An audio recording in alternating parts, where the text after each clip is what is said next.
ओडिशा में भीषण रेल हादसा, एक के बाद एक भिड़ी 3 ट्रेनें। आखिर कैसे हुआ खौफनाक रेल हादसा? क्या है तीनों ट्रेनों की टक्कर की कहानी? ओडिशा के बालासोर में हुए रेल हादसे ने पूरे देश को हिलाकर रख दिया है। इस दर्दनाक हादसे में 280 से ज्यादा लोगों की जान चली जाने की खबर भी सामने आई है। इस हादसे के बाद हर किसी के जहन में एक सवाल ये उठ रहा है कि आखिर तीनों ट्रेनें आपस में कैसे टकरा सकती हैं, और तीनों ट्रेनें आपस में टकराई तो कैसे टकराई? इन सवालों का जवाब हर कोई तलाश रहा है। कैसे टकराई एक के बाद एक 3 ट्रेनें? चलिए अब हम आपको बताते हैं ये दर्दनाक हादसा आखिर हुआ कैसे। जानकारी के मुताबिक सबसे पहले ये हादसा बालासोर स्टेशन के नजदीक बहानगा बाजार स्टेशन के पास हुआ। हादसे के समय आउटर लाइन पर एक मालगाड़ी खड़ी हुई थी। हावड़ा से आ रही कोरोमंडल एक्सप्रेस बहानगा बाजार से 300 मीटर पहले ही डिरेल हो गई।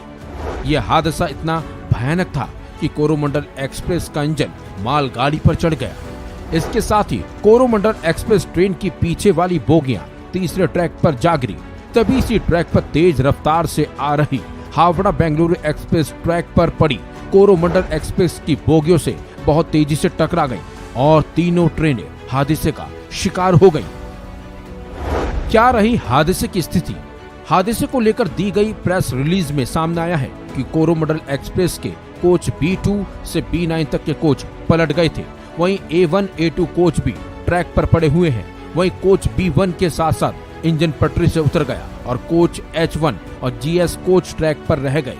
यानी कोरोमंडल एक्सप्रेस में जान जाने वालों की संख्या और भी बढ़ सकती है। बेंगलुरु हावड़ा के इतने कोच क्षतिग्रस्त। वहीं बेंगलुरु हावड़ा मेल का एक GS कोच क्षतिग्रस्त हो गया था। इसके साथ ही पीछे की ओर का GS कोच और 2 बोगियां पटरी से उतरकर पलट गईं। वहीं कोच A1 से इंजन तक की बोगी ट्रैक पर पड़ी हुई हैं।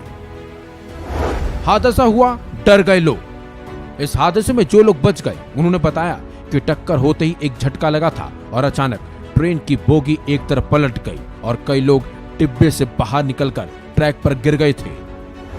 सुनाई दी धमाकों जैसी आवाज।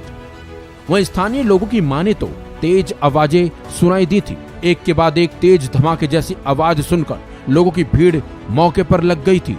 लोगों की माने तो ट्रैक पर बोगियां पड़ी हुई थी और मौके पर चीख पुकार सुनाई दे रही थी। स्थानीय लोगों का कहना है कि घटनास्थल की तस्वीरें देखकर उनकी भी रूह तक कांप गई थी। इस दर्दनाक हादसे के बाद खुद रेल मंत्री ने घटनास्थल का जायजा लिया और रेस्क्यू ऑपरेशन की जानकारी भी ली थी। बल्कि PM मोदी ने भी इस हादसे पर दुख जताया है।